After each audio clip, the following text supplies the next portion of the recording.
Saddle up your horses.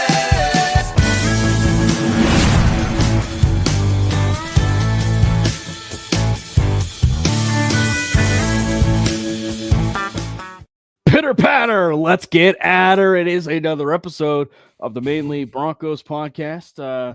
We have a great show lined up for you tonight. We are actually going to be teachers, if you will. We're going to be teachers in essence. Like, we're going to be grading the season. And actually what we're going to do is we're going to go by position groups, and we're just going to put our pro football focus hat on and basically give it an A, B, C, D, E, and F. I would venture to guess that there's probably one area that might be given an F. Wait, we're giving out E's? What's an E? What's an E grade? Eliminated. You said E. Well, that's the team. That's the entire grade. I was going to say that would be team grade. Yeah, it's going to be a fun show. Thank you, everybody that is hopping in. Make sure you hit that subscribe button for MHRT Network. Follow the show handle at Manely Broncos, and follow both Brandon and I over on social media. That is the X platform. We are also live. Both Brandon and I are live on our respective profiles there. So you guys can, if you follow both Brandon and I, you guys can comment on the show. The X comments do show up on the show. So feel free to do that. And as you hit that subscribe button, maybe we can find a way where we can get to 2,000 by the end of 2025. That'd be sweet. Yeah. Make it happen. Make it happen. And also a reminder, we're doing super chats now. So if you feel compelled to give a certain amount and for a comment and everything, we'll air it, and we will make sure that we address the comment, of course. What's up, Biggie? It's gonna be, as we said, it's gonna be a great show. Yeah. Well, I think we might touch on your George Pickens comment again. All right. So I feel like we could briefly talk about the Buffalo Bills game a little bit, Brandon, but I figured that, in the grand scheme of things, there's just a lot to talk about in relative to the season. But I feel like it's smart to probably lead it off with what we saw. I think it's better to start with the last game of the season in general, which is the Bills game. And then what does that lead us into the offseason? Like, where do we go from there? Yeah. Because I do think that there were some important takeaways to be had from the Broncos-Bills game that would inform that. So I do think it would be smart for us to start there. So let's start with the Bills. I feel like one of the strongest takeaways is probably one that, a lot of us are feeling, and that is they just they weren't ready necessarily for the playoff, or they were a young team. And, they weren't, I know that sounds really bad to say like they weren't ready. But it was just, they're a young team, and it's the way that they showed up against the Buffalo Bills is probably what you would expect for a team who hadn't been to a playoff game in 8 to 9 years. Yeah. I mean, it looked like a team that, had their almost entire roster that has never played in a playoff game. Actually, that's an interesting point. Obviously, there's a bunch of free agents as well that are on the roster. So I'm curious to know of the players on this team who have actually had playoff experience. Ben Powers comes to mind just because of him coming from the Ravens, and that being like a perennial playoff team. McGlinchey's another one. McGlinchey, for sure. Yep.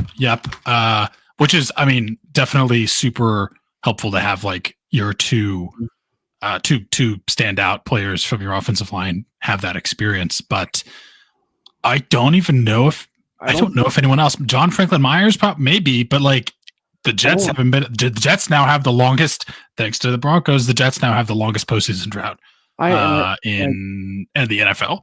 And I was going to say, I don't think Cody Barton has. No. DJ Jones? Maybe. Yeah. Oh, yes. Malcolm Roach, maybe, because Roach, DJ Jones with the 49ers, I would assume. Yes. So that means he and McGlinchey. Right. Roach is interesting because he was with the Saints, but not for super, super long. I mean, he's only 26. And I don't even know the last time the Saints made the postseason. I don't know the exact answer to this question, but really what the point stands, which is Jarrett Stidham, maybe. Just because, I mean, obviously we didn't play him, but just because of his. But where? I mean, it wasn't Patriots. It wasn't 49ers. Wasn't he on the 49ers? I don't know. Anyway, the point being, we don't have to name specific names. The point of this is that there are very, very, very few players on this team that have ever played in any postseason game ever, right? And so, like, you kind of saw that. You also saw, obviously, that this is a team that is, being quarterbacked by a rookie. Even though, yes, a rookie with more than 60 collegiate starts, I mean, that's not nothing, but none of those are in the postseason. Although I do think it's funny because everyone talks about like the environment of the postseason, and you look at some of the places that Bo Nix had to play in college. Those are almost worse. Like Alabama. Yeah, that's insane. Well, in that stadium, and actually, there's a lot of them. There's like a lot of places that you have to go to play at the collegiate level that might honestly be worse than what you see in the NFL. And like, I mean, obviously, semantics, but the point of this being, like, this is clearly a team that has not really tasted much of the postseason, if any at all. Being led by a rookie quarterback, like that's what we looked like out there. We looked like a team that hasn't made the postseason in 8 years. And we looked like a team that had a rookie quarterback and that did not, have a ton of other offensive firepower and offensive pieces around him. But I mean, it was still a good game. There was still some things to take away from it. I'm going to be honest. I was not too surprised at the result, even though I do think there were definitely some opportunities that were left on the board for sure, which we'll talk about, left on the field if you were. And then there were for sure some areas of the game where it felt like on paper we matched up well against this Bills team. But that didn't really play out on the field. And that's mostly just because they are the Buffalo Bills. They are the second seed in the AFC for a reason. We had to play an insanely great team. And Josh Allen, even though he probably will not get the MVP because Lamar Jackson is just insane, but Josh Allen is also like a legitimate alien. So, I was not surprised at the result. I'm not disappointed in the result of this game.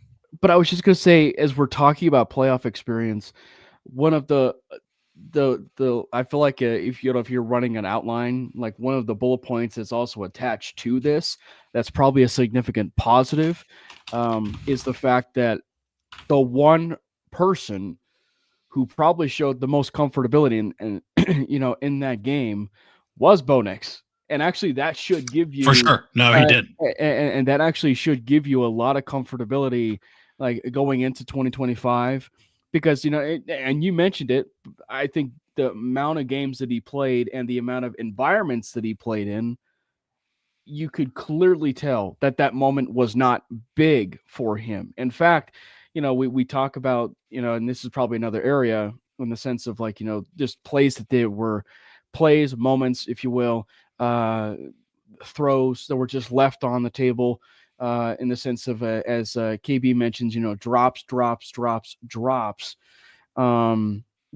It does make you wonder in that end of the first half situation, that end of the first half, where, interestingly enough, obviously I'm not the biggest fan lately of Tony Romo, but Romo mentioned something that I thought was like almost a foreshadow, right? Like Nance asked him about Knicks and everything, and like Romo mentioned, like, this is a big moment for him, right? This is a big moment. This is a 2-minute drill, and he goes down, moves the ball all the way down to a field goal, Oh, Will Lutz, of course. I'm sure Will Lutz has got playoff experience.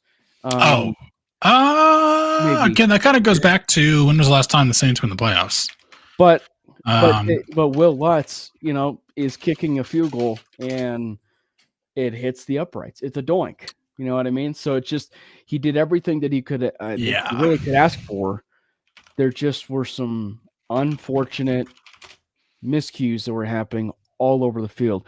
However, Brandon, in that first drive, we got something that we had never seen in 2024, and it seems appropriate. For it to happen in 2025, with it being the start of a new year. A lot of people were talking about it as New Year's resolutions. I know Sayer Benninger mentioned it. Host of the Locked On Broncos when we tweeted it. They finally connected, Brandon. They finally connected. It was the Bo Nix and Troy Franklin deep ball connection. We finally got a chance to see it on the first drive of the game. Yeah, I mean, I think, didn't I say that would feed families when we saw that happen and that would probably end up happening? What up, Mike? Yes, so I actually did confirm this. I wasn't sure, because Will Lutz is not actually that old. He's actually not that old, yeah. That's why I was like, how long has it been since the Saints were in the playoffs, and how long was he on that team? But yes, so the last time the Saints made the playoffs was 2020, so it wasn't recently, but Will Lutz, Lil Jordan Humphrey, actually, who I forgot was on the Saints, and Malcolm Roach were all on that team. So there were some other players that have some postseason experience. Will Lutz being one of them. I just wasn't sure because he's I think he's 20. He's 30. Oh, I thought he was 28. Wow, that's surprising. Okay, well, he's older than I expected. I thought he was younger. I was again, it's still been 4 years for the Saints, but yeah, I mean, the point is not super impactful. It's just interesting to think about most of these players that do not have experience in the postseason. But yeah, I mean, obviously it was kind of crazy because you felt like the game was going to be going in a little bit of a different direction than it ended up going in when you saw on the third play of the game, second play of the game, first drive of the game. You have the bomb from Bo Nix to finally Troy Franklin, who had 4 steps on the nearest defender, and Bo threw that with apparently 3 fractures in his back, which is a different conversation that we'll get to. But I mean, yeah, that was everything we wanted to see for the 18 weeks prior, and we finally got it in the first game of the playoffs. And it just kind of felt dang, this team is going to do something. This is going to be an offensive shootout, and this is going to be more fun, I guess, is how I would describe that, just based on how you were thinking the game was going to go based on seeing that. But yeah, it's it was a little bit of, it was a little bit different, I guess, than what you would have expected. But it's funny, Big Mike. So we'll get into that. I mean, it was great to see Troy Franklin make that play finally. You also saw him have some drops, which are not uncharacteristic for him. He also wasn't the only one either. No, he absolutely was not the only one. But I do think with the needs of this team and the opportunities we're going to have to add to this team in the offseason, I would not be surprised if Troy Franklin is on the roster bubble. It wouldn't terribly surprise me. Excuse me. I'm not saying it's for sure happening and he's not going to be on this team, but it's just, I think it's an interesting thing to monitor. But that's something we'll kind of see as we get into it. We are now 99 days away from the NFL draft, so we have a little bit of time. But yeah, I mean, I don't know. Obviously, he's a rookie, and you have to give him some grace for that. But it's I don't know how much grace we're going to give him. I don't know if there's going to be space for him on this roster, depending on who we're aiming to bring in.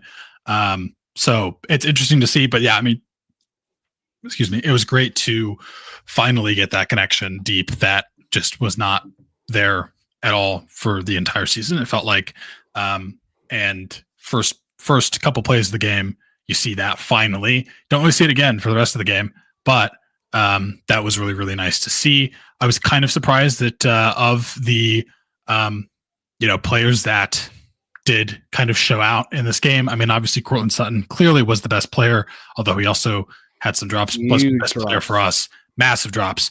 He did not end up getting a touchdown, which kind of surprised me. But yeah, Troy Franklin, kudos to you. But he also still has some things to clean up because he also had some drops. And like, that's kind of the biggest thing that I took away from this game is, well, I guess there's a couple of things. The biggest thing on the offense is just like what we've been saying all season. And like, I don't really know if we need to rehash this again, but Troy Franklin in a 4th round pick to Pittsburgh for George Pickens. I don't know about that. I like the idea in theory. I don't know who all here listened to or saw any part of the Broncos press conference today, where specifically owner Greg Penner did speak to basically the culture of this team, the culture of the locker room, and not wanting any.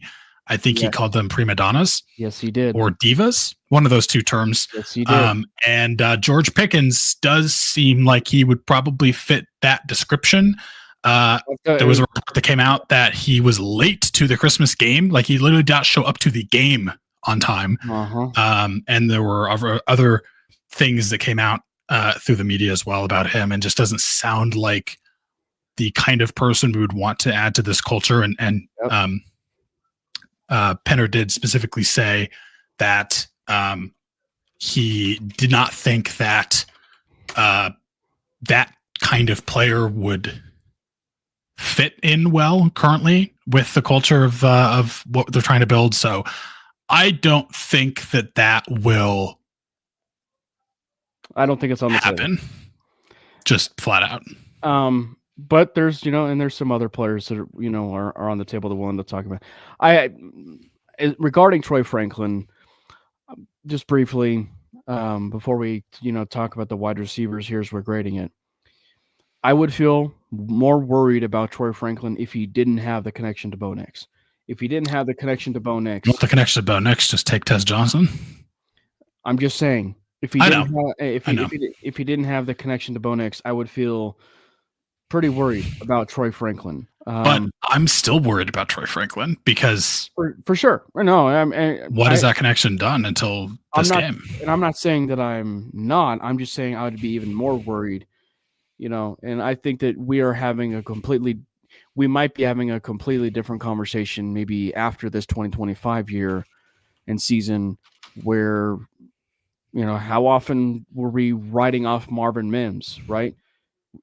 And all of a sudden, Marvin Mims is showing out and possibly, becoming, sure. that play. I do think Marvin Mims is a little bit of a different case. And I actually have a thought about Marvin Mims that I would love to discuss. But I think he was a little bit different because I don't know if you saw necessarily I just don't think he was used correctly. And you're right. And I think that plays a role in it. I mean, sure, did he have rookie ups and downs? Yes, absolutely. And like, I'm not saying Troy Franklin doesn't deserve to make this team. Like, that's not what I'm saying. But I am saying, I think with what you could see happen to that position in the offseason, there might not be space for Troy Franklin on this team. And I would say he certainly has not done enough to cement a spot. That's all I'm saying. I'm not saying I think we should cut him. It's true. No, and it's true. And it all depends on, how much you add. We'll talk about another position group where probably the same thing is going to end up happening, right? Like, in terms of the running back position, you add like 2 wide receivers, to this room, say like in this upcoming class, much like possibly double dipping a running back, like you're having a very hard conversation about like, well, who exactly are you going to have in your room? Right? Like who exactly are you going to have? So no, it's a fair argument to be made because you can only have so many. Moving forward with the game, the other side of it, and we don't need to dive too much on the Buffalo Bills. They're just a really good football team. You know what I mean? Like they are just so stinking good. And I mean, that throw on fourth down, basically, to I don't remember who caught the pass, but that touchdown throw that Josh Allen somehow completed. And I still don't know if that was a catch. Like, I understand why they ruled it that way, because like I don't know if there was necessarily enough, because they ruled it a catch on the field at the time that it happened. Exactly. There was not enough to overturn it, but I think if it was the other way around and they ruled that it wasn't a catch, I don't think there would have been enough to overturn that. So, and I'm not even saying that cost them the game, because it really didn't. But that was an insane play that you just expect to see from Josh Allen. Like that's just the kind of stuff that he does. And I hate to say it, as much as I hate it when it happens against the Broncos, like it is fun to watch. It's insane. It's just crazy. Also, this is subtle, but every time I see, I don't mean to go on another bunny trail, but every time I see Josh Allen ball out, I always think of, John Elway and the one that got away, which is obviously the Bradley Chubb draft. Like the one quarterback, right? Size, measurables, everything John Elway would have wanted in a quarterback. Yeah, did not take him. Well, ironically, 2 of the top 5 quarterbacks in the league fit that description. The other one being fellow AFC West quarterback in LA. He wanted Justin Herbert, and he loved Justin Herbert. If Justin Herbert declared a year earlier, I'm guarantee you he's a Bronco right now. Guaranteed. Yeah. A lot of people have said that too. But anyway, it's just every single time I see like Josh Allen make a spectacular play like that, it's just like, gosh, man. Oh, what would have been? Yeah, but one other thing, and I'm interested to see, like, hear your kind of take about this. It did seem like, so there were some other, I guess, positions where we talked about the wide receiver drops, and that's obviously been an issue here. I did feel like you saw some limitations in some other areas, though, specifically linebacker, which we already knew about, but safety a little bit too. Like, as much as I love PJ Locke, he kind of he left a sour taste in your mouth. And it kind of made you wonder what's going to happen at the safety position. Like, I think it was good for us to see that, because I think that can help us make an informed decision on like, what are we going to do with that room? But I absolutely don't think you can say that it's settled by any means. I think that's definitely like a fairly large need for this team. And I even went so far as like specifically to tweet out, like, I don't know if he's necessarily going to be there where we pick, which, like, is it 20 or 19? Because I've seen 20. Both. Is it 20 officially? It is 20 officially. The Broncos. Okay. I don't know. I think I missed the change that pushed us down one, because I know after the Bucs lost, we went up to 19, but okay, 20. I don't think Malachi Starks is going to be there at 20, but I wouldn't be upset if that was the pick. I mean, it's not the sexy pick. It's not the pick that most people want. It's certainly not Tyler Warren, who also might not be there at 20. Probably won't be there at 20, to be honest. But safety does kind of leave some more to be desired. And PJ Locke unfortunately showed that. Linebacker obviously was a big issue, because that's kind of been their Achilles heel a little bit, specifically with both Dalton Kincaid and Dawson Knox in that game. And like Ty Johnson, really anything out of the backfield is difficult.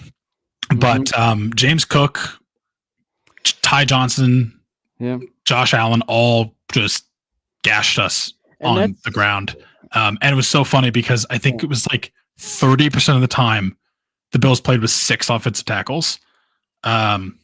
So that was a little interesting to see, especially since we were such a great run defense in the regular season. I mean, obviously things change, and like you going up against 6 blockers, it's going to be a little bit, 6 tackles specifically, it's going to be harder.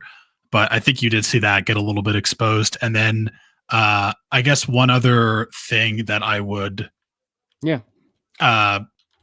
point out is that it sort of felt like, I know we ended up getting, I think it's like 2 sacks on Josh Allen, I believe. Let me actually just confirm that.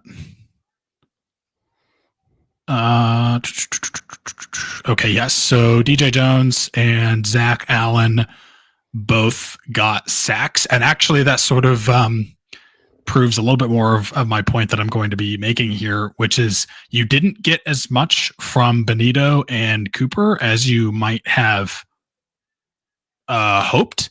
And specifically, like Deion Dawkins was kind of Spencer Brown and Spencer Brown, honestly, both of them were very, very good. Dawkins specifically kind of had Nick Bonito on lockdown almost the entire game. You really didn't see much from him. And I would say that is, there's been like a little bit of a contention on Twitter in the past couple of days because of comments made about extending Nick Bonito, which I don't know if I necessarily have an opinion there, but I do think that like that is an interesting thing to think about because the biggest downside of the Cooper Bonito pairing, they are a bit undersized. And I think you kind of saw that a little bit get exposed against the Bills. So that was something that was kind of interesting to me that like you're seeing the big guys, the big dudes, Zach Allen, DJ Jones, being the ones that got the only 2 sacks that we were able to muster against the Bills in that game. And like, obviously they're already going to be really difficult because the Bills, I think, allowed the least sacks in the league. And then also Josh Allen is like really good at obviously avoiding those. But if anything, what that proved is like, we should re-sign Zach Allen. And even though he has 2 more years on his contract, like I would totally do it. So that was interesting. And then the final thing is like, you can run on the Bills, but we can't run. So kind of a stalemate there. And that had been a weakness of theirs going in. But just when you are a really crappy running team with some pretty rough running backs, you're going to struggle. And the way that you have a successful running game would be using your legs, meaning quarterback Bo Nix, who has a fractured back because of carrying the entire Broncos offense the entire year. Yeah. And he was our leading rusher by a lot. Once again. And we still didn't even use him that often. Like, it was kind of crazy. He had 4 rushes for 43 yards. Josh Allen had twice as many carries. Like, I feel like we needed to see more designed runs for Bo. And I mean, it kind of makes sense why you didn't see that again, if that was like part of the management of the back injury. Yeah. But I just think that clearly it's not the scheme or the performance of the offensive line that is holding this running game back. It's the people that are actually running the ball. And we did see Bidet. He did come back like I had hoped and wished and predicted for 2 carries. So that didn't really do much, but you got to add to that room. You got to add to that room.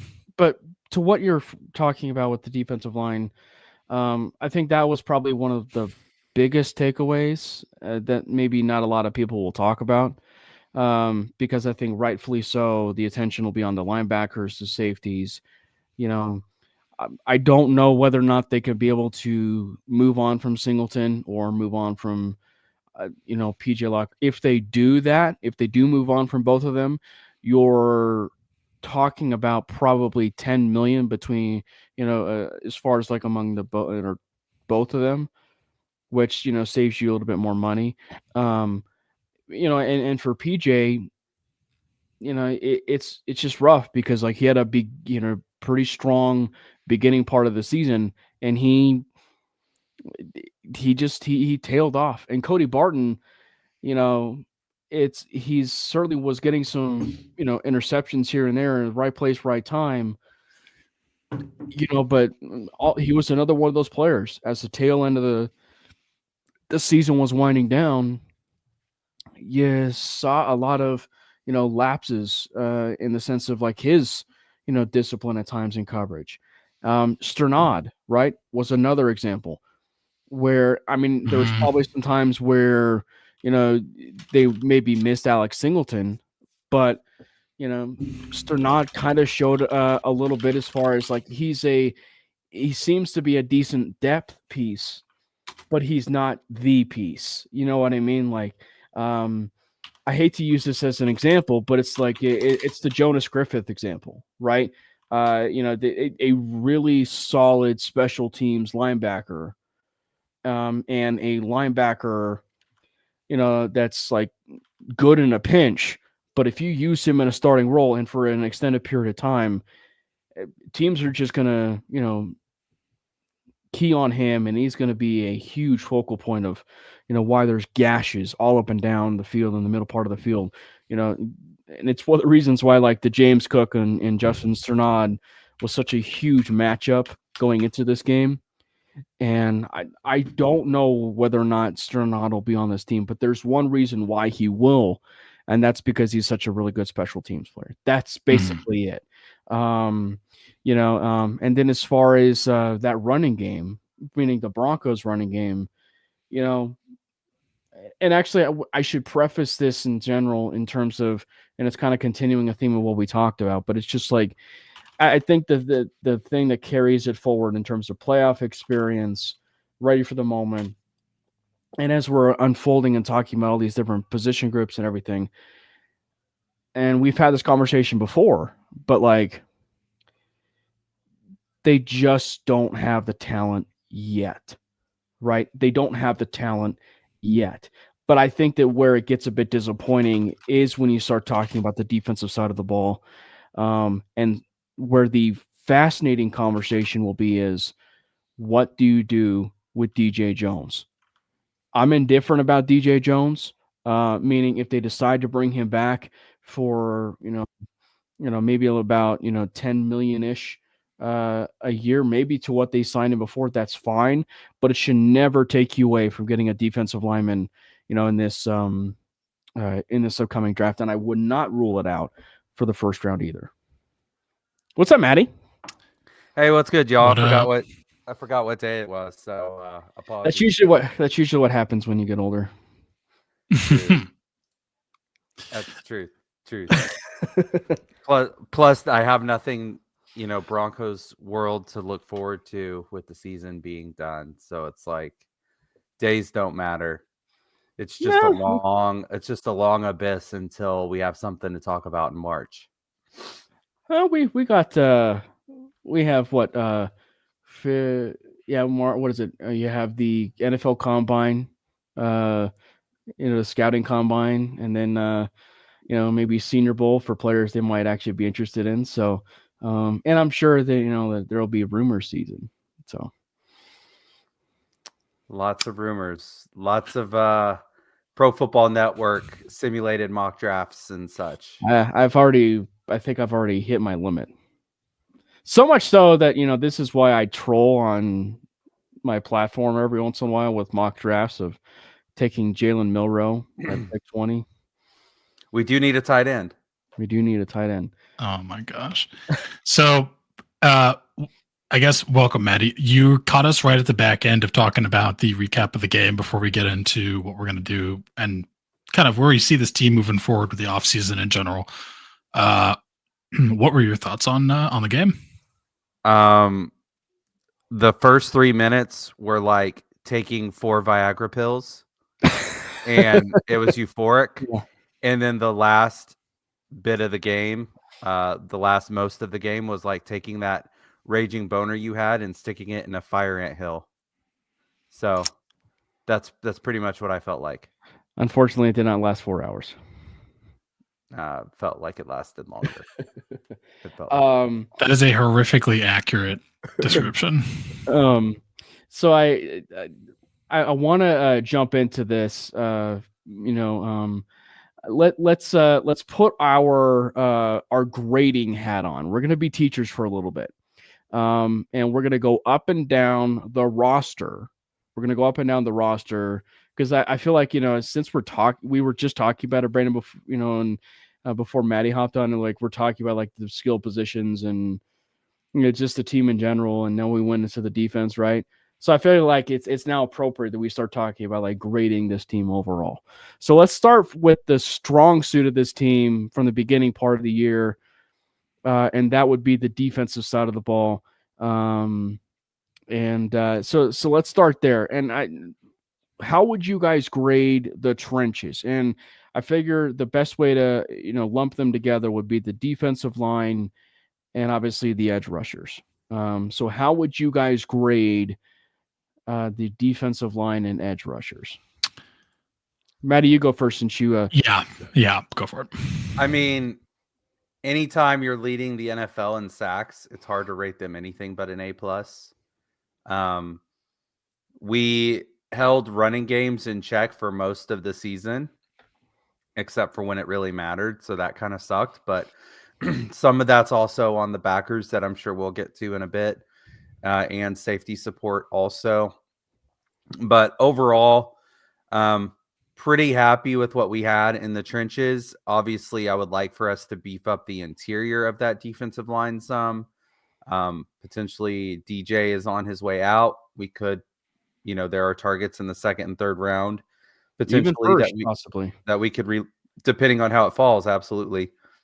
So there are a lot of positions that we can go early in the draft, as well as, any potential trades arise. Like defensive tackle, interior defensive line certainly is a position that I would consider upgrading. But overall for the season, A+. Oh, you would say A+. Well, I mean, with the edge rushers again and how many sacks we got as a collective, like it's hard to give them anything but that. Yeah, they had what is it? 5 players, 6 players with about 5 or more sacks.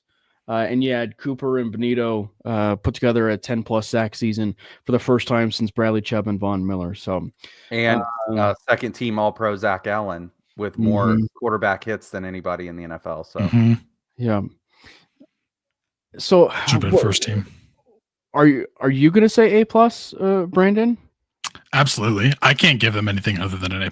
Like, I just feel like that would be disingenuous. And I mean, I'm going to be honest, part of this, yes, is related to, I guess you could almost say in hindsight or revisionist history, in the sense that I'm also like comparing this to what I would say the performance of the entire line was last year on the defensive side of the ball, and like 100% A+.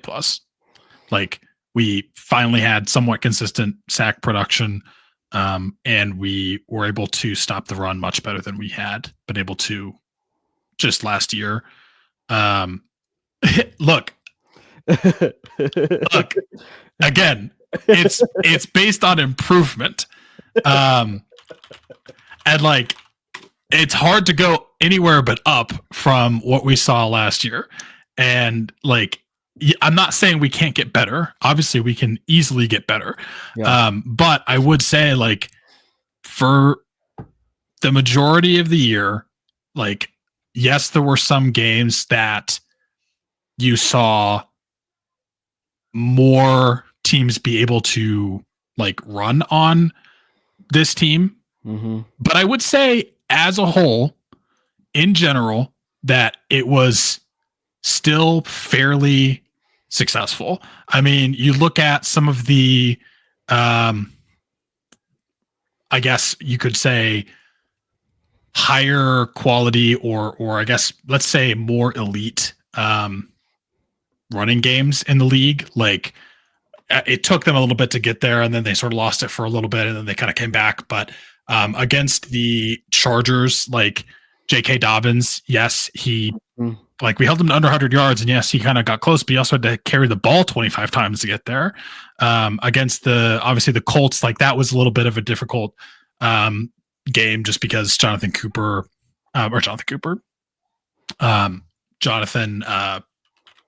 Taylor did kind of have a pretty good game, but like,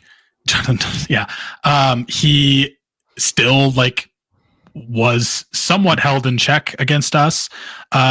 The Falcons game, I mean, I know it was partially because we blew them out of the water and they really could not run at all. They had to switch to the pass, but like that was, I think, the second worst game of the year for Bijan, who like is a pretty good running back and has had a pretty decent year otherwise. So like, yeah, I'm not saying that we were, for whatever reason, like absolutely ridiculous and we blew every team out of the water and no one could run on us at all. Like, that's not what I'm saying.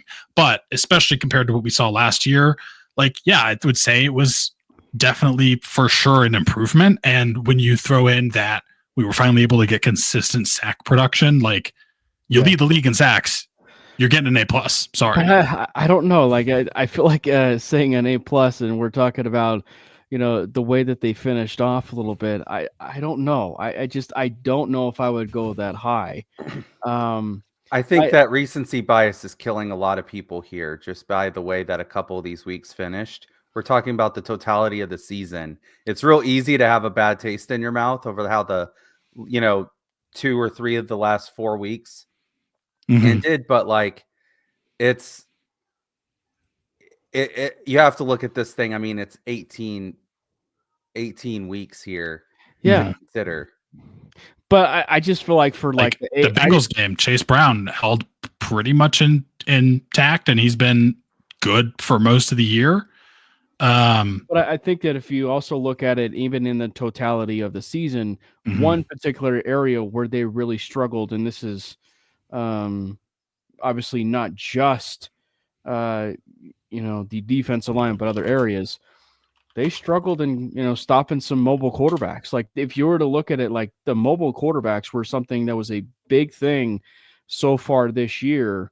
And they struggled at that. Like they absolutely struggled at that. So I still think it was very much a successful season, and they did get better on that defensive line. I don't know if I would go to that strong of a grade with an A+. I would probably give it a B+. And I would just say that, like, when you look just overall, they certainly are a strong unit that I think can actually get exponentially better with some more capable bodies on that defensive line. Let me tell you this. We finished the entire year giving up the 6th least rushing yards per game. Like, what are we doing here? It's a couple of games, a couple of explosive games from people. Chase Brown, who almost had 1,000 yards and 7 touchdowns. I'm not saying he's Saquon Barkley, but he was having a good year. He kind of came out of nowhere. But yeah, I mean, again, 6th least yards per game across the league. I'm not saying we were like the Ravens. Obviously, there were teams that would be able to like run on us. Yes. But I think, again, compared to what we saw last year, and when you throw in the production of the edge group, like I'm sticking with it. You can disagree with me. That's fine. And like you make good points for sure. And like, again, I'm not saying like if we had played Saquon Barkley this year, which we did not have to do, probably different story. But I do think, again, that in totality, we did a pretty good job, especially when I compare it to where we were literally a year ago. Moving forward to the linebackers. And the linebackers. Now I was strictly talking about D-. I don't know if I was going to go B- on that one. No, D-. Oh. I thought D. D is in Denver. I thought you said B-. No. Like, wow, that is No. Yeah. Yeah. Maybe F. Maybe. Would you say B-? Or sorry, D-? Sorry, Matty. It's down there. It's in there. Like D-. It's, and you could even throw some safety into this category because similar responsibilities and such. But yeah, it's just it's so bad. Like Singleton's probably gone. Maybe Barton was okay in times, he's but definitely gone. But like, we probably need to just remake that whole room. It's getting to the point where the linebacker position needs to be like, there's a conversation to be had where we need to find our longevity, piece at linebacker. Because I do not want to see this, created graphic of a linebacker carousel of all the different linebackers, that have rolled in here. Like I need a dynamic duo that they haven't had since Danny Trevathan and Brandon Marshall. And Brandon Marshall, not the the wide receiver. But we need like someone, right? Like we need someone, and I'll tell you, one of the mistakes I feel like, and it's not going to be maybe touched on a little bit, that I felt like this coaching staff made. You certainly are never really going to block, if you will, a player from taking a starting job. or on another roster, I feel like Quan Alexander being picked up by another football team was a mistake. Because when you actually looked at the minimal opportunities that he did have in the Saints game and, I think one other game here and there, he looked like far and away the best linebacker that was on that team between Barton, Sternad, and, any of that.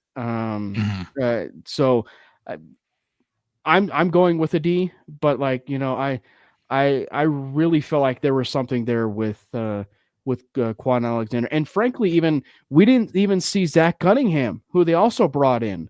Just special teams, I think. Yeah, just some special teams here and there, and we saw Drew Sanders for a huge play in the Chargers game, but yeah, to me, I feel like, and it's one of those things that's kind of swept under the rug, but the Quan Alexander thing, I feel like, is not going to end up being talked about much. Mm-hmm. Yeah, I mean, I gave them a D- just to be.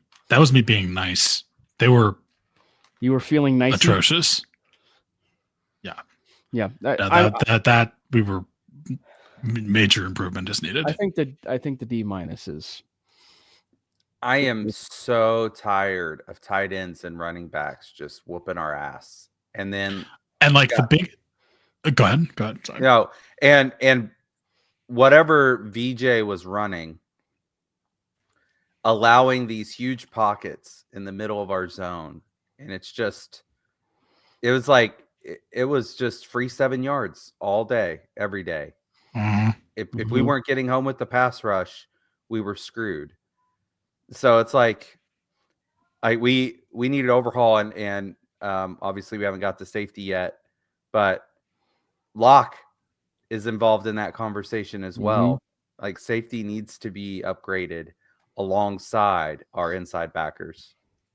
Yep. And we talked about that actually a little bit before you hopped on. That one of the big takeaways from the Bills game was Locke.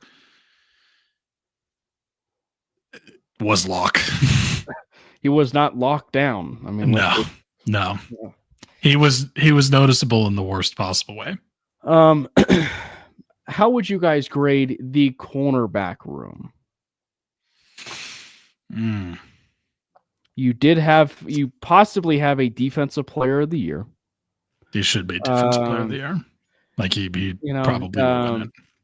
At least that's what the betting odds will tell you. The betting odds will tell you that that Surtain is a defensive player. But if there's one thing that Bronco fans know about the bettors, they were dead wrong about 5.5 wins. So I don't know if we trust them anymore. But I don't know. I feel like that, having Surtain in the defensive player of the year conversation is enough to tip it a little bit. I will say either a B+ or an A-, just from the simple fact that, you had, you actually, for the first time in what seems like 2006, have a defensive player of the year. Yeah, I'm going to go with B+. And the biggest reason I'm saying B+ is just specifically because when we did not have Moss, and then when Moss came back and clearly was not his old self, which, like, to be fair, like that's kind of to be expected when you have an injury like that. I can't really place it on him. To be fair, you saw what that did. Really against. Specifically, I think it was it the Chiefs game? Or there was a specific team that basically just like you talking the targeted, Browns game? Yeah. What was the corner's name? I think we cut him. Levi Wallace. Yeah. When Levi Wallace had to come in, that was the Browns, right? It was bad. But I will say, like, obviously for the rest of the season, and specifically Pat Surtain, absolute dog. Like, here's incredible defensive player of the year. When Moss came back, he was still good. Let me finish up real quick. Okay. Before Moss got injured, great cornerback too. Like, you have your cornerback too. Like, I'm not taking away from, like, I think Moss is 100% your cornerback too. Chris Abrams-Draine even played pretty good. Macmillan was his typical self. I mean, there were a couple games where he kind of got burned a little bit, but I would say B+, and it's mostly because of that time you didn't have Moss, and you kind of saw that get exposed a little bit. That's the only reason it's not an A. Go ahead. I was going to say, what would the grade be had they kept Levi Wallace? C+. If you had to play Levi Wallace meaningful snaps, Yeah. Nah, sorry. Yeah. Matty? I have him as a B, and I know that seems harsh, but I'm looking at the room, and they really, when it mattered, got wrecked at the end of the season. And I know that I'm like, on one hand, I'm saying, well, look at the running game in totality of the year. But like big play after big play, when we had to have a stop early, even the third down conversion to Lockett, who was on him, right? Riley Moss. Like, things happen. And I know that, if you got Surtain on one side holding it down, that's great. Then the other guys have to step up in order to get a high grade. And there were times that they did, and there were a lot of times that they didn't throughout the season. Like the Tampa Bay game was an incredible game, like one of the most prolific offenses in the NFL, and we held them to 7 points. And that's when they were fully healthy, Tampa Bay. Like, that's dope. Like, great job. But there were some times last year where I was just like, man, like, who else do we have but Surtain? And also, it could be a scheme thing, because how many times did we see a number one receiver catch a ball and number two was nowhere to be found on that side of the field? Like, some of it's schematic too, and maybe we're not setting up our defensive backs for success. But Moss certainly wasn't that guy when he came back from injury. No. And like, we know who Levi Wallace is. That was a thing. We got punked by a guy that we traded away that we said was a bust. On our home field on national television. And really, Judy should have had 300 plus yards receiving if Winston was accurate at all at certain times in that game. So, like, I can't believe we won that game. There is a lot to be desired still in our secondary. It's not a need in comparison to a lot of other things, but I'm not sold on cornerback 2 yet. Like, Riley Moss, for as many good things as he showed, I got to see improvement, and I got to see it locked down next year when it matters. We got punked by T. Higgins. So I will say I can't totally fault Riley Moss for him looking a bit off when he came back from that kind of injury, but you're right. Like, so to go to the step further, I said, what would it have been like had they kept Levi Wallace? What would it have been like had they played Chris Abrams drain more? I don't know. I honestly don't know the answer to that. I'm going to say incomplete grade, because Chris Abrams drain is a rookie. He's a bit undersized. I don't really know the answer to that question. But the small sample, we didn't see enough of a sample size. But it was a good sample, good, short and small and sweet. Sure. I'll say promising. I'm not giving it a letter grade. I'm saying just B+, because I think that, so much of what we had seen at the beginning part of the season at the healthiest moments of that secondary between Riley Moss and Pat Surtain is something they've not had since Darrent Williams and Champ Bailey. Like, the ability to lock down both sides of the field. And I'm being a bit generous in the sense of, Big Mike mentions, the T. Higgins matchup. T. Higgins might not necessarily be, your everyday wide receiver 2 on teams, right? Like, he's probably going to end up being your wide receiver 1 on some teams, maybe possibly Denver. But I think also too, like, Moss was recovering from that MCL injury. So being a bit generous there and saying that he wasn't also his normal self, while also understanding that, that they didn't necessarily play up to snuff, and it wasn't just him. This is kind of a hot take a little bit, but I was actually a little bit more disappointed in Jaquan McMillan a little bit more than Riley Moss at the very end of the season. I think in looking at the whole season in general, I think the secondary was great, but I think that McMillan was probably one guy was like, I didn't have on my bingo card kind of having a pretty frustrating, end of the season in some of those situations. And that's not really talked about too much that I feel, but when you look at the room and everything that they have, it is a solid, cornerback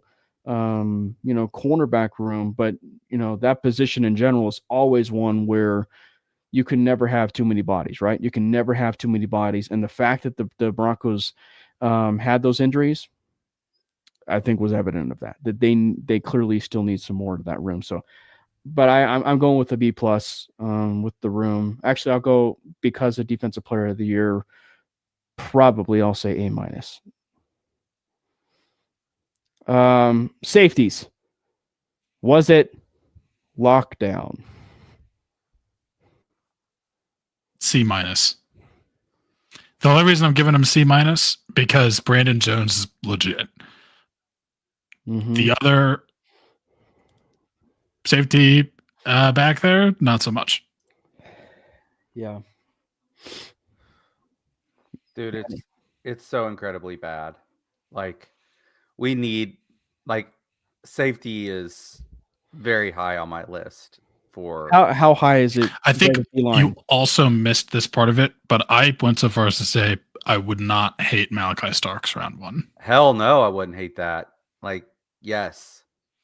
I don't know if he makes it to 20, but he won't. I mean, if for some reason he does, like, only 19 guys every year. Only 19 guys can go before us, right? Like, don't forget there's 50 players with first round grades, right? There's a lot of talent. Plus, there are quarterbacks that are going to always get pushed up. It wouldn't surprise me if Ewers starts getting some steam to be a mid first rounder, like by the time we get there, right? It's like Big Mike thinks we need to move Riley Moss to safety. That's my Jackie. I think that we need another significant playmaker in the secondary that can just fly around and do stuff, because it seems like resign Justin Simmons. Well, he had his own issues this year. That safety room in Atlanta was supposed to be like arguably the best in football, and they got exposed consistently. So it wasn't as good as the whole defense as a whole was kind of. I will say we touched on it earlier, but that's fair. If they decided to move on from Singleton and PJ Locke, they will save close to about $10 million. So it's just that it is something that would bear monitoring. And if in fact Jim Leonhard is here in 2025, something to monitor is when you look at this last off season, they factored in a lot of past experience and just team chemistry. We'll see if they decide to kind of change things up a little bit and not bring in some familiar guys. But I think the one safety that I would circle as far as being a big get in terms of free agency would be Javon Holland, because you can get Javon Holland and Brandon Jones again with Jim Leonhard, and clearly they've already had that previous experience together. So that would be one. And then I actually wouldn't mind, even like, let's just say they don't cut PJ Locke, but your two starting safeties are Javon Holland and Brandon Jones, and you just have PJ Locke as a depth piece. I wouldn't mind that, because I think that one thing that we touched on was with that safety room is PJ was great at the beginning part of the year, and obviously it wasn't great at the end of the year. But like it seemed evident even when Justin was here, he was much better as a role player, right? A role player at safety than he was a full-time starter.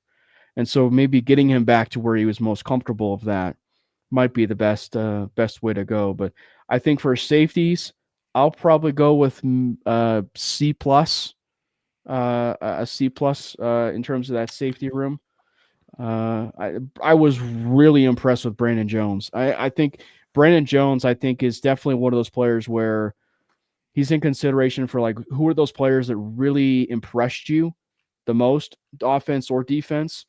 Brandon Jones would fall into that category of, super, super impressive. Because like, you think about like everything that happened in Miami, a lot of fans were saying, oh, he's injured, his coverage isn't all that great. He's an inconsistent tackler. Well, he comes to Denver, and you could argue he was like almost a borderline all-pro player in 2024. Brandon Jones absolutely killed it. I do think there's like kind of a slightly cheaper safety option in free agency that we could look into signing. If you say his name, I'm going to celebrate. Cameron Bynum. Oh, I was thinking of Talanoa Hufanga. No. I mean, he's an interesting one too, but no, Cameron Bynum from the Vikings. Vikings have quite a lot of defensive players specifically hitting free agency. They can't afford to bring back all of them, and he's been pretty decent. I mean, a lot of that too also came on the fact that like he wasn't quite as good this last year, but also like their defensive line got a lot better, so that sort of made an impact. But there's definitely some guys out there. You also will have coordinated end zone celebrations, so that'd be fun. Man, inside backer, Greenlaw, Bolton, Ernest Jones, like give me one of those guys, please. Yeah, give me one of them. Dre Greenlaw. Yeah, we'll see. But I it's going to be interesting to see what they do specifically with safety and that linebacker position because it's just one where it's like you could make the argument that like that's like maybe like the top targets, right? Like the top positions that they want to go after. So, all right, we got rid of the defensive side of the ball. Now we kind of get to the part where despite the fact that despite the fact that it didn't end great in terms of the playoff game, but it certainly was an area offensively where they got better as the season was progressing to where you felt more comfortable with the offense than you did the defense by the tail end of the year. So let's start first with the trenches. Let's start first with the offensive line. How would you grade the offensive line? And Big Mike, I promise we will try our best to not, trigger you on this one. And give him like an F or something, or we just give like Quinn Miners, just a normal F grade, and and all the others an A. I'll let someone else go first here. I'm gonna say, I'm gonna trigger some people here. Uh-oh. I'm gonna say B+, and the reason why I say that, you could talk all you want about how bad the defensive line or the defense, stop the run. But our offense certainly sixth least. Our offense certainly cannot run the ball. And I know a lot of that's going to go in the running back group. I give them an F. I'm just going to throw that out there. But we haven't our last 100-yard rusher in a game was Latavius Murray. Like, what are we doing here? We haven't had a 1,000-yard rusher in forever. Like, it's a non-existent part of our offense.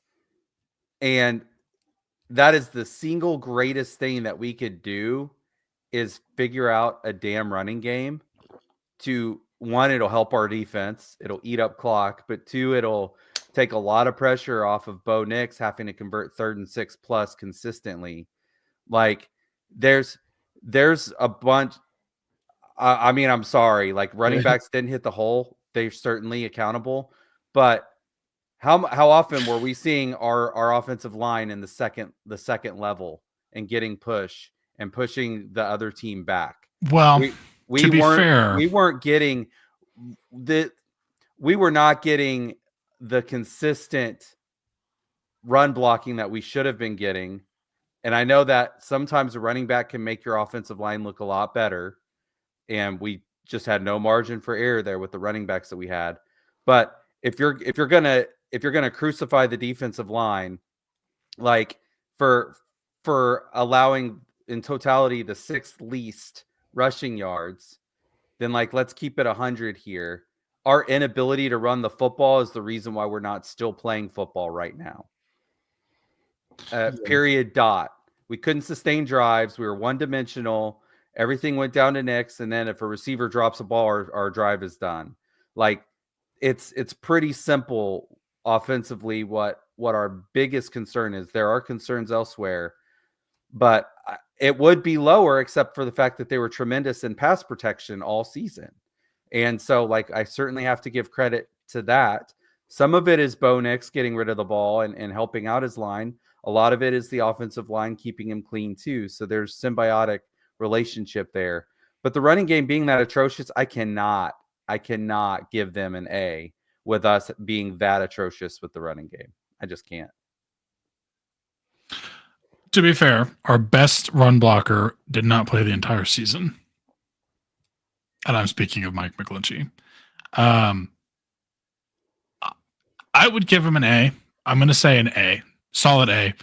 Great at pass protection. I do think that they were solid in the running game. I just think our running backs have no vision and also no burst right now, except for maybe a little bit of Jaleel McLaughlin, but you can't really give him the ball enough times. But I do think they could obviously get better there. But I'm going to give him an A. I just feel like I can't go lower than that because, yes, do I think some of the inability to run the football could be put on the offensive line and it's not 100% on the running back? Sure, but I think it's more on the running back by far to me. Like Javonte is just not it. I'm sorry. He's just bad now. It's just the truth. Jaleel has been pretty okay. He just didn't get the ball enough. And I mean, you can't really give him the ball a ton of times. I get that, but what would you grade? I would give him an A. Matty, let me, before I give my grade, what would you grade the offensive line last year? I mean, we certainly improved. That's a tough question because of who our quarterback was. And that made everything so muddled. Like it's just not sure. Sure, running backs didn't help them out enough. But I can't give them, I mean, yeah, those are fair points, right? And but I said that we needed to upgrade running back. Yeah. But I mean, they weren't first in before contact. They weren't top 5 in before contact. They were barely top 3rd, but they were bottom 3rd in yards per carry average in general. And like kind of that matters, right? So yeah, contact happens. I would love if we would be able to like have a running back break tackles and to be able to make our offensive line right and then not have to be perfect in the run game. Last year it was probably a B-, but it's really, I mean, maybe a C+, but freaking Russell Wilson just killed a lot of those metrics. And a lot of what you would look at because the offensive line, I mean, you saw it in Pittsburgh, like how many sacks he just ate consistently. So I don't know that that's necessarily a fair comparison. But I'm just more like, it's like the argument was right, or not the argument, but like it came out like the offensive line played really well, right? Like really well, at least with Russell Wilson, and then you translate it to this year, like because like for me, the only way that it would be less than an A+ is if you were a bit hard on like Luke Wattenberg, right? Because like Luke Wattenberg was like the one area where, he's a phenomenal pass blocker. But like the run blocking area was where it was a bit, it would leave a little bit to be desired. You know what I mean? But then, but if you're looking at it just overall from the offensive line, they were a top 5 unit. I mean, like they were really, really good. And so I think, if it's not at least an A overall A grade, I don't know, like it's B plus. I just feel like it's being rough at times to blame the running game, the inability to run for for that offensive line. Obviously it's a team sport. And if you asked, Quinn Miners, what would you do better, in terms of, run blocking or anything like that, given the fact that, they weren't able to run the football, he probably would say that, right? Because it's a team game and you don't want to be throwing anybody under the bus.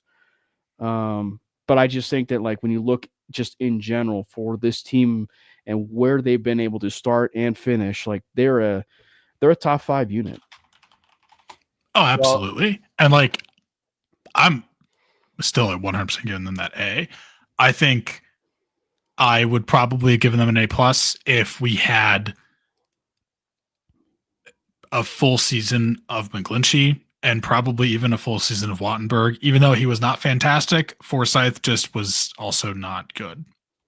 Well, Forsyth was like the complete opposite. So like he was a great run blocker, but a so-so pass blocker. So it's just like he was. I think he was so-so in general, but fair, I guess. Yeah. I personally don't think he was that good. I thought Wattenberg played better than him, although I don't think Wattenberg was amazing.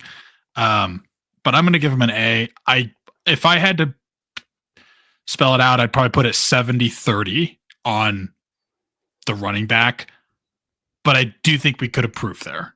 But I'm still going to give him an A because, like, if we're talking purely like pass blocking, A plus. All day.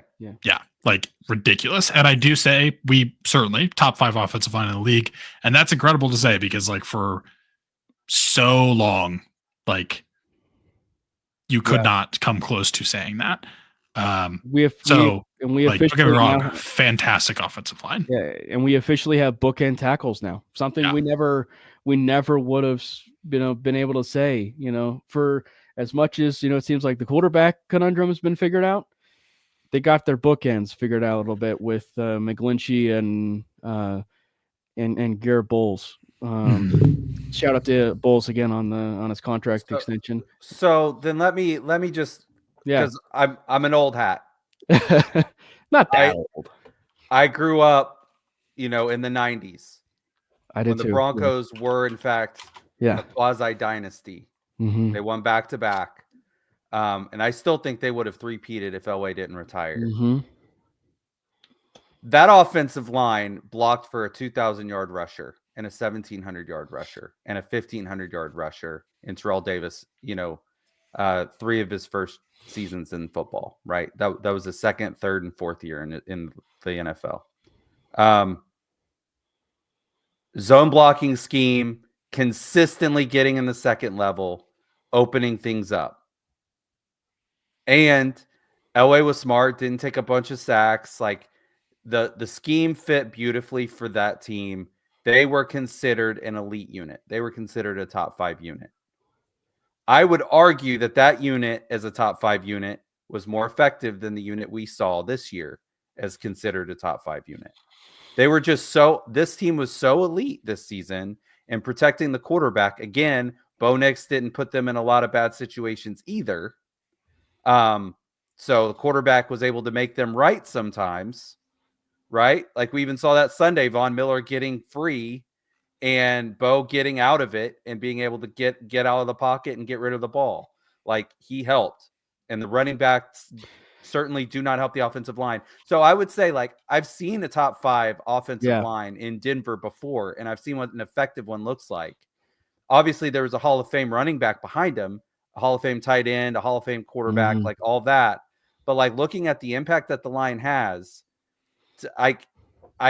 you got to be able to separate running and passing and see the unit as a whole. Like, I get it. McGlinchey was hurt, but the impact that the offensive line had this year is nothing compared to what that was in 96, 97, 98. And so if you're giving them their flowers, then they need to be able to make an impact that it justifies that. And running the football certainly was not. We were a bottom third team running the football. And that matters. To your point about like that offensive line, I think even John Madden actually mentioned that offensive line with Lepsis and Schlereth and Nalen, as like one of the best offensive lines he had ever seen. And granted, that was at one point like in the 90s and sometimes in the 2000s when he said that. But I just think overall you have to be incredibly pleased with just overall with the offensive line. Tight end. I certainly didn't compare Javonte Williams and Terrell Davis. I don't think you did. But I just think you were just using as far as like situations of like where the running game was in the 90s and then where it was with Javonte. Let's go. Let's keep it somewhat on the line, and we'll go with tight end. How would you grade the tight end room? I don't think it's an F, but it is certainly one where they need a tight end one. And funny enough, the reason why I don't think it's an F is because of how sneaky at times, like, Nate Atkins would go and end the season on a rather high note, or, Adam Troutman would just kind of sneak underneath you and be like, oh, wow, that's a great play from Adam Troutman, and just have like a rather solid game. So I don't think it's an F, but it's enough that it's pretty obvious that they need a tight end one. And, they certainly could have used Greg Dulcich, but obviously, and his luscious locks of hair, but obviously that wasn't a thing. What would you say, Brandon, for the tight end room? D- as well. D-. Just kind of similar to how the linebackers performed on the other side of the ball. Obviously, completely different position, completely different side of the ball. Yeah. Just look, I can't even say that the tight ends that we have didn't perform up to expectation. If anything, I would say they performed exactly up to my expectation, which is that they were bad because we don't have enough talent at all, not even remotely close to enough talent in that room. And like, sure, Troutman is okay. Nate Atkins is okay. He's an interesting, I guess, sort of. He has an interesting Lucas case. Kroll is a player. He's a player. I'm going to say D-. I mean, like, because we did get something out of that room. Like, it was better than it could have been, I guess. But it's a D-, and like, it's really bad. You on D-, Matty, or are you on like it's an F, kind of like with Bonnie here? D- because I'm being kind, I guess. I'll say this. I would have preferred at the tight end position that we just did what Buffalo did and brought in a sixth offensive lineman. Honestly, yeah, that would have been great. Maybe if we make the hole even bigger, the running back can see it. It's just, it was so bad. Like, and what really sucks is that we have to freaking contend with so many tight ends. It feels like almost every week. Dude, Brock Bowers scares the shit out of me. And we have nothing to throw at other teams at the tight end position. So yeah, Tyler Warren, sign me the frick up. Like, let's go. Or let's bow. It is, but it is interesting, I think. And now that we're in 2025, it's a really interesting the Nate Atkins conversation, because of how efficient he is, as Big Mike does point out here. Like, it's a really interesting conversation, and it's going to be one where we probably have a little bit more of that conversation as we enter the probably that fullback conversation, whether we lump running back and fullback together. But he's an interesting one because he's so versatile, right? Like he is so versatile, and it's pretty obvious that as the season was progressing, the offense was getting a little bit more comfortable on those bootlegs, rolling him out, and seeing him run for those extra yardage because it was pretty clear like who was the most athletic tight end between the bunch, between Nate Atkins and Lucas Kroll, and it was Nate Atkins, right? So maybe for a spoiler alert and a teaser, he's got some Kyle Juszczyk to him. Not saying he is a Juszczyk, but like the way he can be used versatilely as a fullback and a tight end. I mean, like it's interesting. For me, I would probably put the tight end room with probably a D minus as well. I'd probably say D minus. And yeah, please give me a tight end one, man. Give me a tight end one, whether it be Cherry Creek's local product Gunnar Helm, or Harold Fannin from Bowling Green, who statistically had the greatest season that we've probably had seen from a tight end, not Brock Bowers in the college football season. And then obviously Tyler Warren and Colston Loveland, right? Loveland feels like he fits Colorado because obviously there's already a Loveland, Colorado. So it just seems like it's a match made, if you will, that a Loveland would be a part of a Colorado team. So there are certainly some options.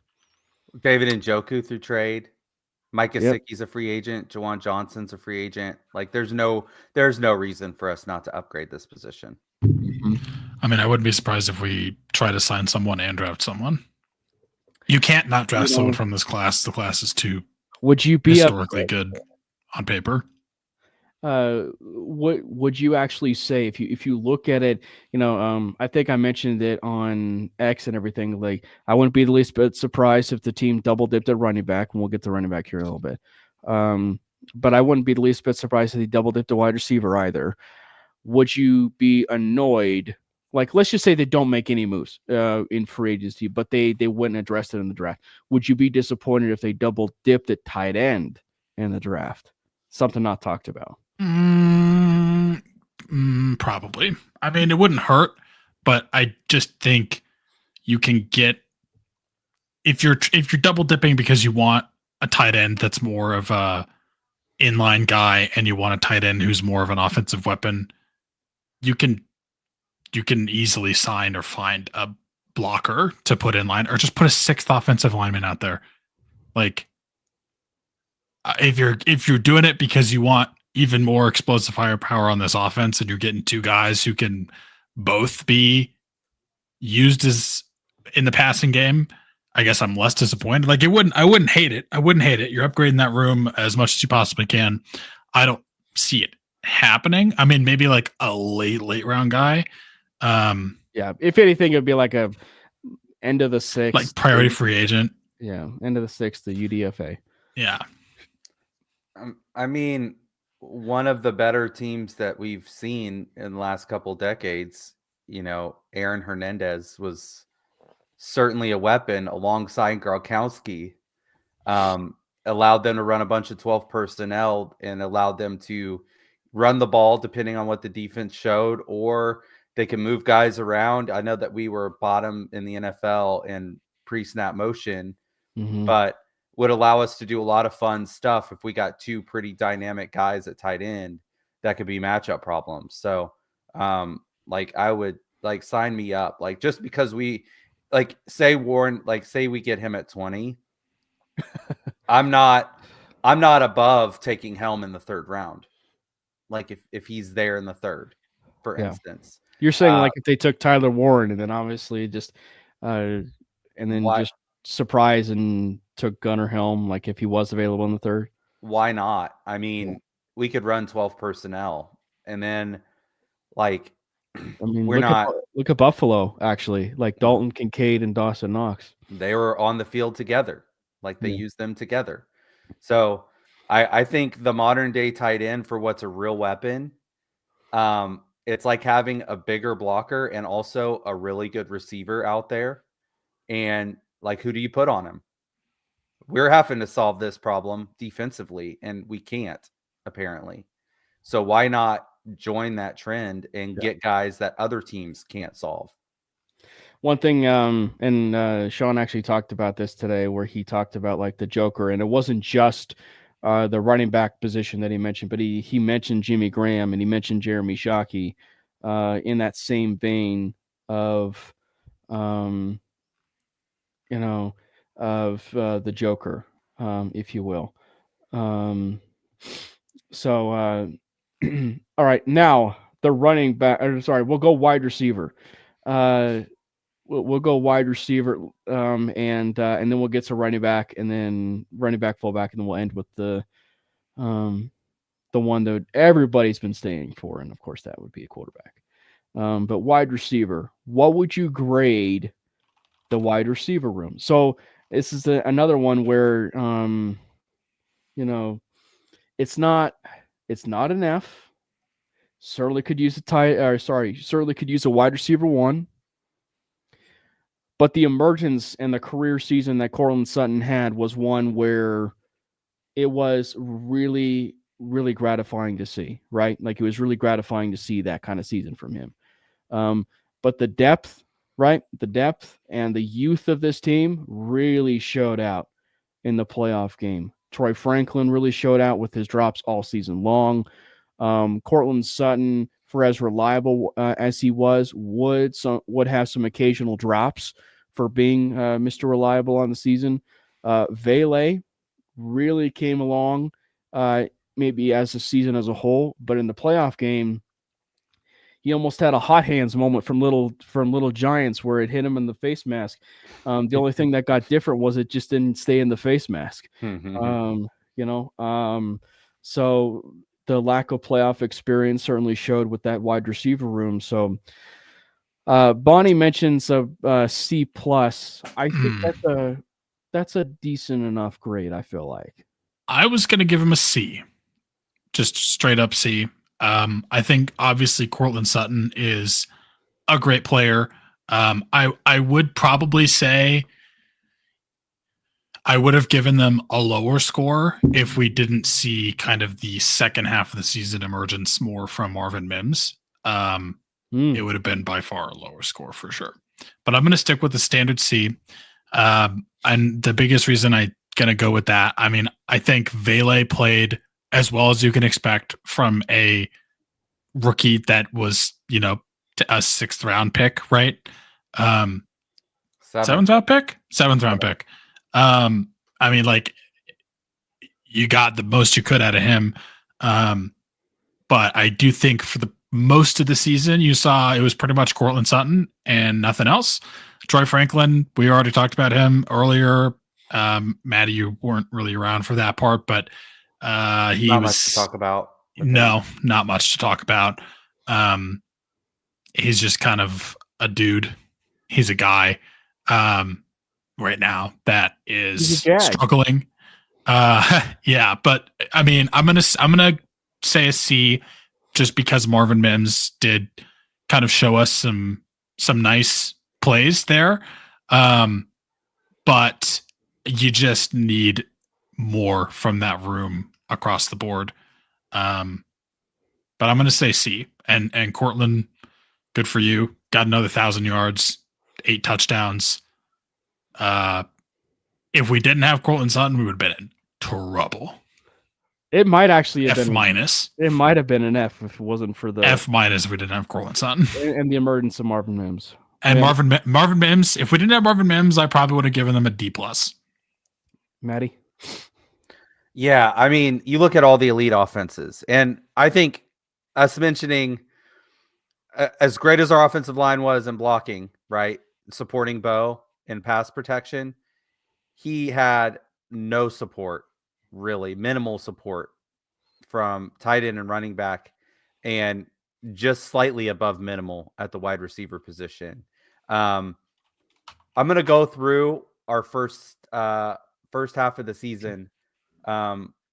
First 7 weeks: Reynolds 45, Reynolds 93, Sutton 68, Sutton 60, Williams 50, Vele 78, Franklin 50. Those are all our leaders in receiving for those games.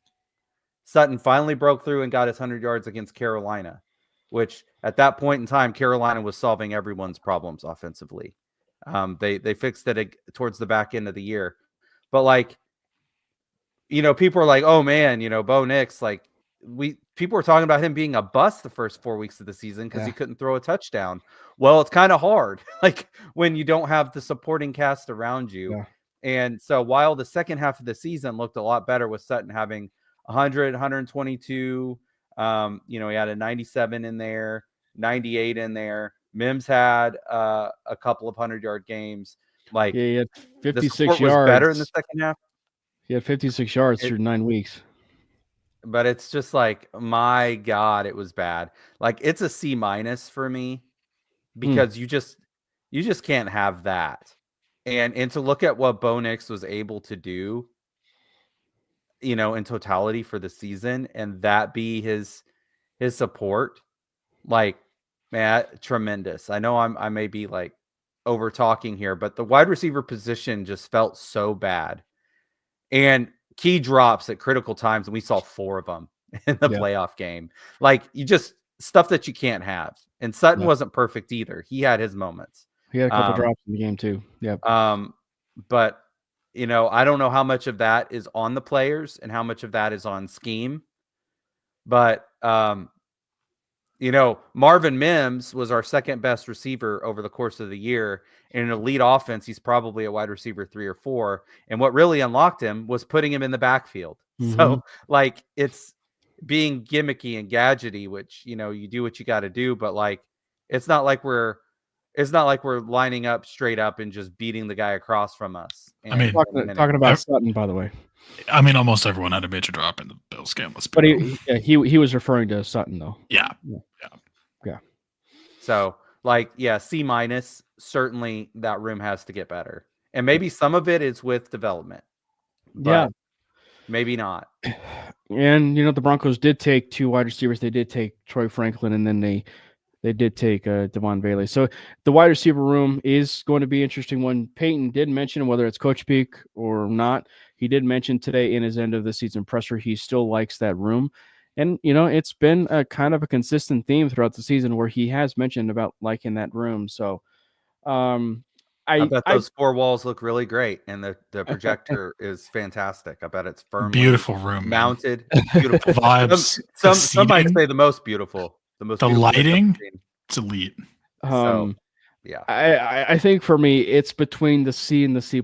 And I think one reason why it would probably be the C+ is because when you do factor in Marvin Mims' season, like, he's probably the one where if you're really looking at that season and the grading scale, like, you probably don't need to look no further than what he did that year in terms of 2024 and everything. Because, like, he had it's 56 yards through like week 1 to week 9, and he finishes it with the entire season of 503 yards, right?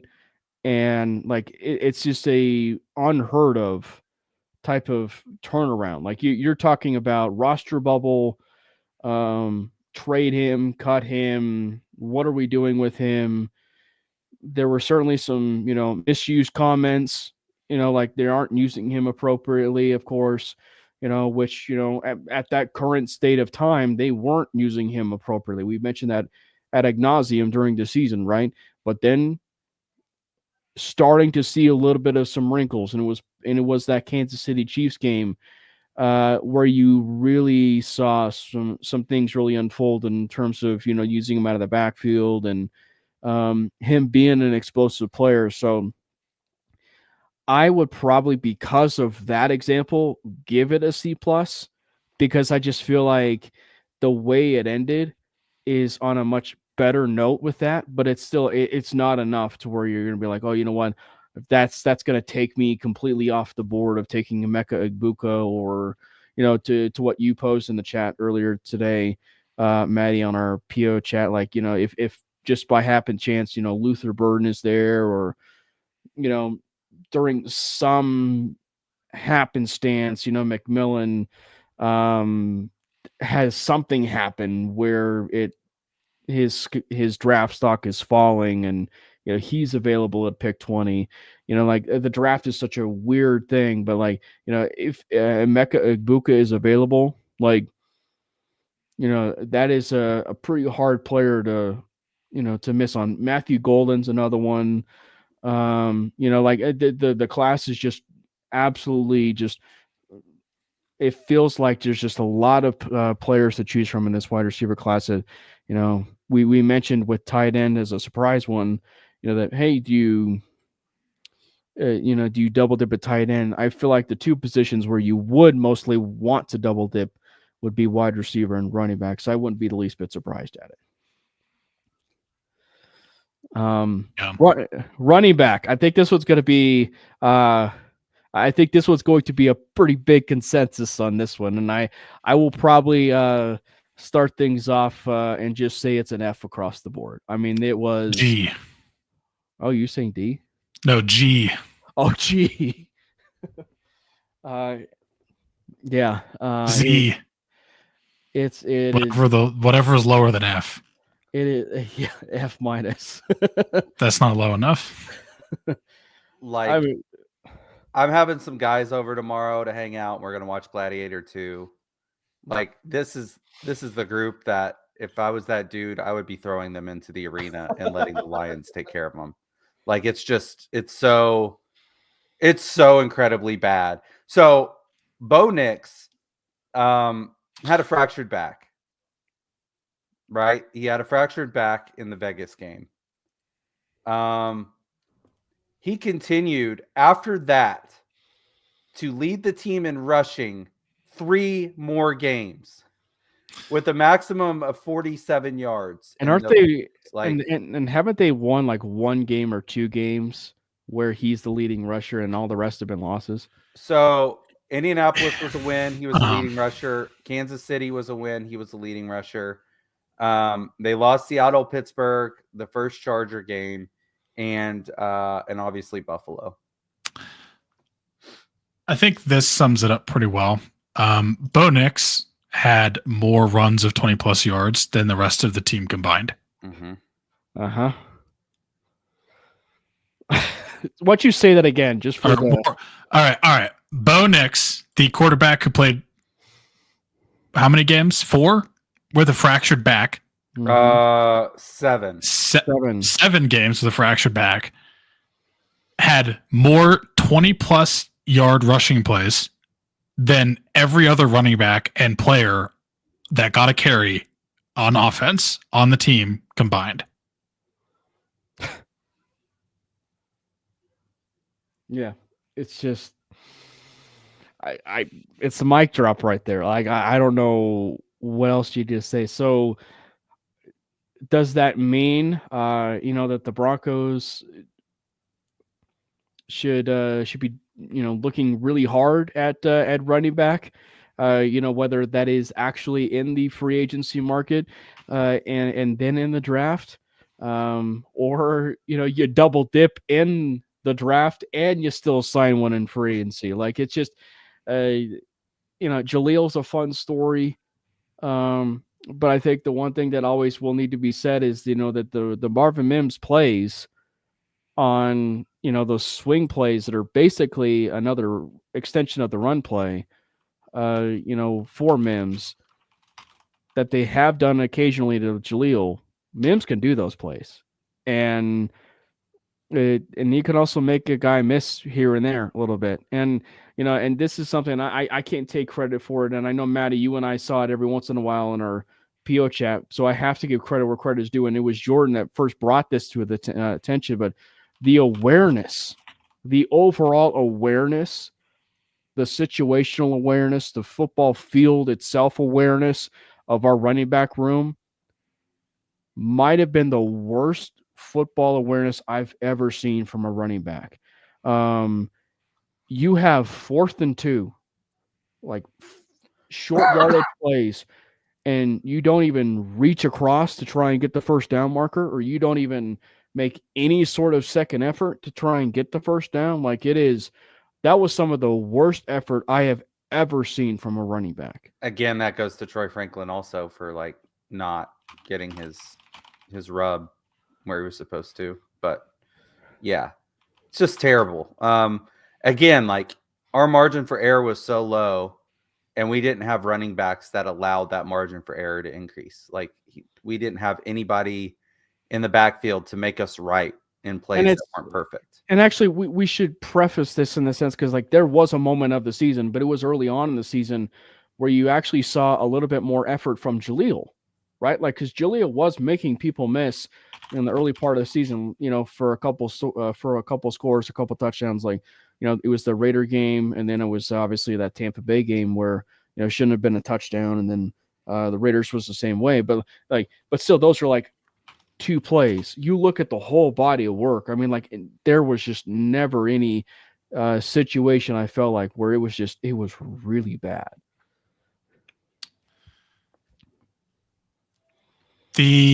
So according to I think this is advanced stats, the worst rushing team in the league in terms of at least yards per game by kind of a lot was Vegas.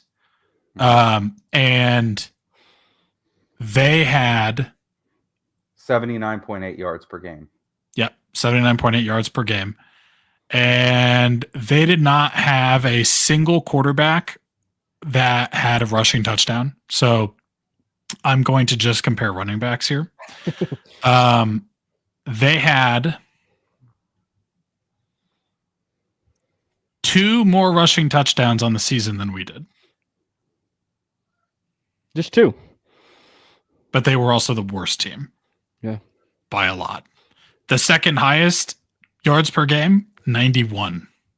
0.8. Which, you know, you don't have to look no further with how disappointing that Jets team has been. And that was 12 points, 12 yards more than the Raiders per game. Yeah. You know, fullback. Draft everyone. Yeah, fullback. You know, Burton was fine, but like, sure, you know, but it's one where it's such an easy replaceable position, and you know, where can we keep Adkins and Burton? I think we got to pick one. I feel like you don't have to pick one, and I would probably roll with Atkins. Yeah, for flexibility. Yep. So, we'll be diving a little bit more, you know, into it for training camp previews, roster previews, like stuff like that as the season progresses and everything like that. Now let's end on a positive note, a really good note where we talk about that quarterback position, everything that people have been wanting to hear. How would you grade the quarterback position? Well, in the last 9 years, it's been nothing but Fs. It's been nothing but a QB carousel. Well, I'll tell you what, that QB carousel is shut down for business because the Denver Broncos have found their guy. And as eloquently put, of course, by Tony Shire. Let's go Broncos! God bless Bo Nix! I mean, what else is there to be said? I mean, like he was the guy. He became the guy as season wore on. And as we talked about the fractured back, we should lead it off by saying this. He was the 4th best quarterback in the National Football League in deep ball passing for a quarterback who had started from week 1 to week 18. Meaning he started in all of those games. He was the 4th best quarterback according to Pro Football Focus. The Mr. Noodle Arm himself. And that includes a game where he threw for 60 yards. Yeah, 67 air yards. That includes that game. I think I even asked you this, Matty, like in our chat. You have to give him no worse than an A+ here. State of Colorado. I'm giving him a D for dog. He's that dude.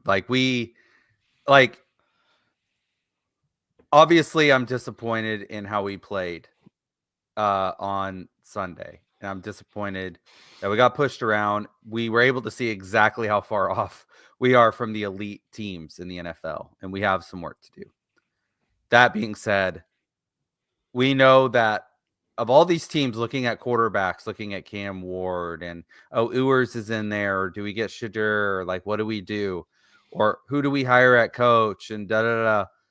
For the first time in forever, we don't have to worry about coach. We don't have to worry about quarterback. Holy crap, we have continuity and hope. Mm-hmm. That is incredible. It's been forever since we've had that. And Bo Nix, like you could say 6 quarterback taken, and he did a panic take, with taking him because everybody else was gone and blah, blah, blah. Like if you do a redraft, like maybe some people are giving Caleb Williams, a little bit of benefit of the doubt.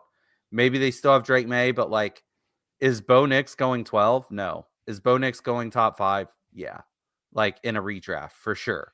And so like people are starting to look at it that way. Maybe top 6. I could go to the Giants. Maybe, yeah, over Neighbors knowing what they know now. But like it's no longer a question for us. Passing the ball, making good decisions, running the football, leading the team, not making dumbhead mistakes like off the field. Like he's somebody that the whole team respects. He is already in on Monday, Tuesday, Wednesday of this week. Peyton said like he's like, dude, you have to take a break. Because keep in mind, this guy's been going full bore since August of 2023 when he started his last year at Oregon, through that year, and then prep for the rookie combine, prep to get drafted, and then all the other things running through the season. And he still isn't stopping. So, yeah, A+, and that's only because it doesn't go any higher. I'm giving him an F for fantastic. Fantastic. I mean, I would say I'd still give him an A+. The only reason I was considering maybe an A is just because, the first 4 weeks of the season were not great. But I mean, he's also a rookie, and you kind of have to sort of expect that. The Jaden Daniels that we're seeing this year is the exception, not the rule. Like that's kudos to him. He's having a ridiculous season.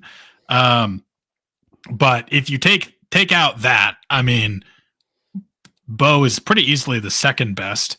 And if you're taking away like Jaden Daniels' historic rookie season, well, if like, he's the best. To use your words against you, because you said if you take away Daniels, well, if you take away Daniels, Bo Nix should be your leading candidate for Rookie of the Year. Well, yeah, I mean, obviously. And I'm going to say, but like Jaden Daniels is going to win it, and I don't have a problem with that because Jaden Daniels was insane. But sure. I mean, Bo had an amazing year, and like everything's finally looking up. Clearly, we need to give him more around him. Clearly, and there's some things that, like, sure, did he have some bad games? Absolutely. Did he have some really bad moments? Sure, but he did also have a lot of great moments, and they by far outweigh the bad. So, and moments where you would never see a Bronco quarterback have those kinds of moments, at least since Peyton Manning. And I'm not talking about like, the once in a blue moon plays, like, Teddy Bridgewater against like the New York Giants, and he stiff arms the defensive lineman and he throws it to KJ Hamler. I'm not talking about like those once in a blue moon, plays, right? No, Bo Nix has given the Denver Broncos a new hope. He has given them a new hope in the Mile High City, and I'm grateful. I am grateful. I don't know whether or not I will be getting a Bo Nix jersey here in 2025. But I think what if you're looking at it, I'm giving him an A+, by the way. But the part of me that actually feels really good about it in terms of for me and then probably not having a sophomore slump is the fact that you do have the symbiotic relationship between Sean Payton and Bo. It'll be curious to see what'll happen with Jaden Daniels, and Dan Quinn in year 2. Because like specifically, you look at CJ Stroud, he had a sophomore slump with the defensive coach, right? Like he had a sophomore slump with the defensive coach. So you give Bo Nix this second year under Sean, an offensive-minded coach, and possibly some new weapons.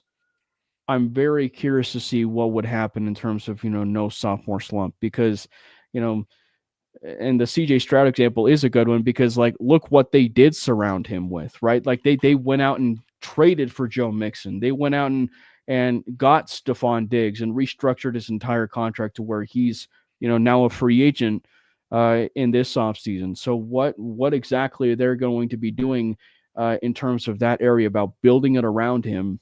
So I truly think that when you look at it from the sophomore slump side of things, what should really give you a sign of optimism is that relationship that you have with obviously not just Sean Payton and Bo Nix, but Davis Webb, if he's still here, of course. And so I'm very excited about the future of where things are going.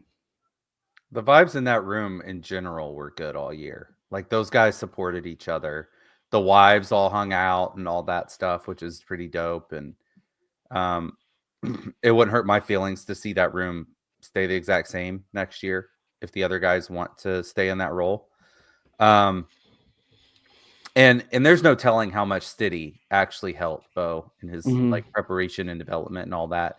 I know Davis Webb probably did most of that heavy lifting, but that matters. I mean, Zach Wilson too, like he's a veteran. It's weird to call him a veteran. Like we don't really think of him as one, in generality, but like, yeah. So, that room in general was super, super solid. And my one thing I'll say is how many times did we see the offensive players around Bo Nix make him right when he made a mistake?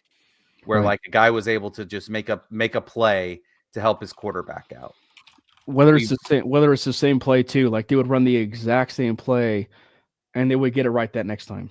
But no, like we didn't really see him like throw into a bad coverage and the receiver come down with it. We didn't really see, like any superhuman plays that just made him look ridiculously good or cover up his mistakes. The success of the offense literally rested on his shoulders and his fractured back. So I think with that, once we put better players around him and he doesn't have to do as much, like the chances for a sophomore slump, they can happen. They're not non-existent, but they're fairly minimal. Yeah, for sure. Brandon?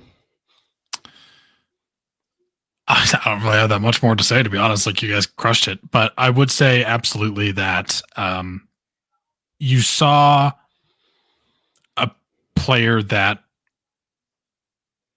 I would say pretty much took everything you saw that was said about Bo coming into the draft and coming into this season and kind of just like flipped it upside down, threw it out the window, whatever metaphor or description that you want to give that, right? Put that thing down, flipped it and reversed it. Pretty much. Yeah. I mean, like, he's a check down merchant. He can only throw screens. That's what the Oregon offense does. He basically flipped him the bird the entire season. Like he doesn't have the arm strength to challenge downfield windows. He isn't that mobile. He's Mac Jones. That one isn't much, but he's Mac Jones. Yeah. He is not someone who can win. He's not an NFL tier quarterback. He was panic drafted by Sean Payton at 12. Whatever you want, take any of those, take all of them, whatever. Bo was like, all right, cool. And then was just said, I'll prove you wrong. And he did. Like that's really the entire description of this year. That's the best way I can put that succinctly. And yeah, I mean, it comes down to when we're talking about the backups. I do think Stidham gives you more experience than Zach does, especially if we're going to be aiming to get back to the playoffs. Like, you kind of want that. But anyway, like, obviously incredible season from Bo. And I am somewhat concerned. This has kind of been on my mind a lot about, like, are we going to see him have the sophomore slump? I don't know. Yeah. Obviously no one knows the answer to that question, but I find it hard to believe because I don't think there's any way that this team won't be better around him. Mm-hmm. Whatever margin of improvement that is, it could be by a factor of 2, it could be by a factor of 10. But or even like they could be 10-7, but you clearly see the, I wouldn't even care if we won more games if Bo looks even more comfortable and makes an improvement in his game. Like, I would 100% take that, but I think the team that's around him is going to obviously be far, far better. But yeah, I mean, that's my assessment of his rookie year. Was he just basically said, I saw what you said about me and I'm going to prove that you're wrong. Yeah. Want to thank everybody for hopping in the chat. This was a really good show, and talk about another one of those shows that just flew by. So thank you guys to everybody for hopping in the chat. We will make sure to cycle the Bo Nix A New Hope picture as the of course, as the off season is rolling around, and of course, the God Bless Bo Nix video that we end every single show with. Make sure you follow us over there on the platforms. Make sure you follow Matty over there on X, Twitter, at Matty Mulls Pod. You can follow Brandon over there on X, Twitter, at Brandon Miller PO. You can follow myself at Cameron Parker PO. Follow the show handle as well at Manely Broncos. And as we said at the top of the show, make sure you hit that subscribe button over there on MHRT Network, and we'll see if maybe it's a huge challenge, but make sure you tell your friends and have your friends tell their friends about the MHRT Network, because let's see if we can get MHRT to 2K. Let's see if we can get them to 2,000 and get us 2,000 in terms of subscribers. So let's see if we can do that. And it's a challenge, but let's see if we can. Again, thank you to everybody for watching the show. We'll be back next Wednesday for another episode of the Manely Broncos Podcast. But until next time, remember to listen to the wise words of Tony Scheffler. Let's go Broncos! God bless Bo Nix! Go Texans. Fast lane when I pass in the street, bag of money in the passenger seat. Simcoe's been asking for me on the road from the west to the east. Way up, I might never come down, cause the coast racking up the flame out. So high, I might never come down, so what, this is my lifestyle.